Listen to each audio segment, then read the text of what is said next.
मेरा नाम दीपाली है। उम्र बस 19 बरस। चेहरा गोरा, आंखों में काजल और मन में ढेर सारा सपना, जैसे हर लड़की के दिल में होता है। पर शायद मेरी किस्मत ने मेरे लिए कुछ और ही लिख रखा था। मेरी शादी हुई थी एक संभ्रांत परिवार में, 3 देवर, एक सास और एक ननद। शादी के दिन मैं लाल जोड़े में जैसे कोई परी लग रही थी। हर कोई कहता, दीपाली तू तो इस घर की रौनक बन जाएगी। पर वो रौनक ज्यादा दिनों तक टिक न सकी। शादी के कुछ ही महीने बाद मेरे पति का एक्सीडेंट हो गया। वो वापस नहीं आए। घर में मातम और मेरी जिंदगी में सन्नाटा। मेरी सास की आंखों में मेरे लिए अब प्यार नहीं, बस ताने रह गए। कल मुही मेरे बेटे को खा गई। ननद भी हर बात में आग में घी डालती और घर में मेरी मौजूदगी किसी पाप जैसी बन गई थी। फिर एक दिन मेरा सबसे बड़ा देवर मेरे पास आया, बोला, भाभी, हम नहीं चाहते कि तुम इस तरह तन्हा रहो। माँ भी तैयार है अगर तुम चाहो तो। मैंने चुपचाप सिर झुका दिया। शायद यही मेरी किस्मत थी, फिर से शुरू करने की कोशिश। शादी हुई, घर वालों ने राहत की सांस ली, लेकिन वक्त को शायद मुझसे कोई खेल खेलना था। 1 साल बाद ही एक हादसे ने मेरा दूसरा सहारा भी छीन लिया। दूसरे पति, जो पहले देवर थे, भी दुनिया छोड़ गए। मेरे आंसू सूख चुके थे। अब सास बोली, तेरा साया ही मनहूस है दीपाली। तू हमारे घर की औरतों की लकीर बिगाड़ देगी। समय बीतता गया। घर में मेरी हालत किसी परछाई जैसी हो गई थी। नंद जब भी आती, मुझे देखकर ताने मारती, दीदी अब तीसरे को भी देख लो, शायद उसका भी नंबर आ जाए। मैं चुप रहती, क्योंकि जवाब देने की ताकत अब मुझ में नहीं थी।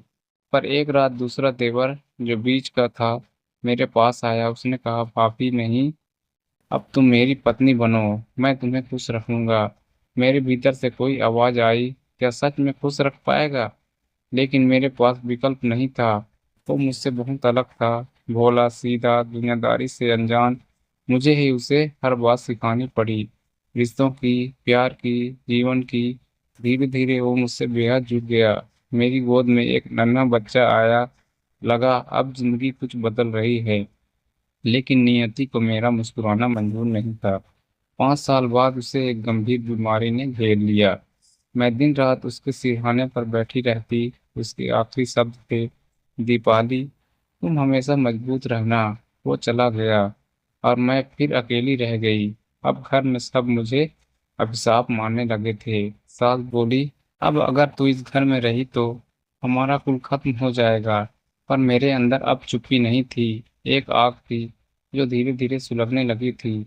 समय ने सब कुछ छीन लिया था, पर दिल अब भी धड़क रहा था। तीसरा देवर, सबसे छोटा, जो पहले हमेशा हंसी मजाक करता था, अब चुप रहता था। एक दिन उसने कहा, दीपाली भाभी, मैं देख नहीं सकता तुम्हें इस हाल में। तुम चाहो तो मैं तुम्हारा साथ निभा सकता हूँ। मैंने उसे देखा, आंखों में सच्चाई थी, लेकिन साथ ही डर भी था। डर यह कि कहीं ये रिश्ता भी पिछले दो की तरह टूट न जाए। फिर भी मैंने यहाँ कहा, क्योंकि अब मैं जीना चाहती थी, मरना नहीं। शादी हुई, पूरे गांव में कानाफूसी। तीसरी बार वही औरत, जरूर कोई दोष है उसमें, पर मैंने सबको अनसुना कर दिया। इस बार जिंदगी ने मुझे थोड़ी राहत दी। छोटा देवर मुझसे बेहद प्यार करता था। हर सुबह मेरी मुस्कान देखकर कहता, अब कोई दर्द नहीं रहेगा। मेरे जीवन में फिर से रंग भरने लगे थे। दो जुड़वा बच्चे हुए, एक बेटा एक बेटी। मैंने सोचा, अब बस और कुछ नहीं चाहिए, लेकिन वक्त फिर मुस्कुराया, जैसे कह रहा हो, अभी कहानी बाकी है। दीपावली, सास की तबीयत बिगड़ने लगी। ननद घर आई और हर बात में जहर घोलने लगी। माँ, देखो ना, ये लड़की किस्मत की नहीं, विनाश की देवी है। जहाँ जाती है मौत साथ ले जाती है। धीरे धीरे घर में फिर कलह शुरू हो गई। छोटे देवर को भी किसी ने भड़काया, तेरी बीवी तो तेरे भाइयों की भी थी, तू तो बस तीसरा नंबर है। उसके मन में भी शक के बीज पड़ गए। एक दिन उसने गुस्से में दीपाली से कहा, सच बता, क्या तूने मुझसे पहले भी? दीपाली के होंठ कांप गए।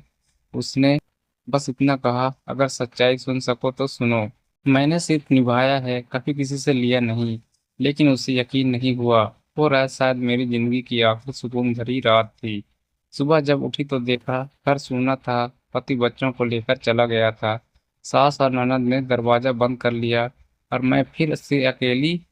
कभी कभी लगता है मेरी किस्मत तीन नहीं, सब वार टूटी है।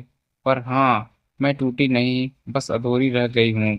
आज भी जब कोई दीपावली नाम लेता है तो गांव वाले कहते हैं वो औरत जिसकी हर शादी उसके आंसुओं में डूब गई। पर मैं सोचती हूँ, क्या मैं मनहूस थी या किस्मत खुद मेरे आंचल से खेलती रही। मेरे बच्चे शायद अब बड़े हो गए होंगे, शायद किसी को बताएं हमारी माँ दीपाली थी।